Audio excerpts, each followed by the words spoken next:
Hello, brothers and sisters. Welcome to join sa pangalawang gabi ng ating pagtitipon. 2,000 taon na ang nakalilipas. Ipinako ang Panginoon sa krus upang maging walang hanggang hain para sa kasalanan ng sangkatauhan, upang mapatawad ang ating mga kasalanan.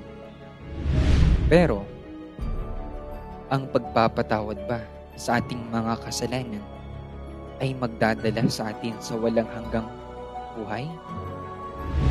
Kung ang ating mga kasalanan ay napatawad na at nag-aalay tayo sa Panginoon, nagtitiis ng maraming hirap at nagbabayad ng malaking halaga, ibig sabihin ba nito, sinusunod natin ang kalooban ng Diyos?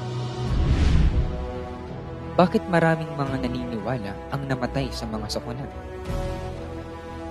Maari ba tayong tiyak na makapasok sa kaharian ng langit? Ang tanong na ito ay tumatalakay sa ating patutunguhan. Kaya, ngayong gabi, ito ang ating tatalakayin. Sana magkita-kita tayo mamayang 7:30 p.m. See you tonight.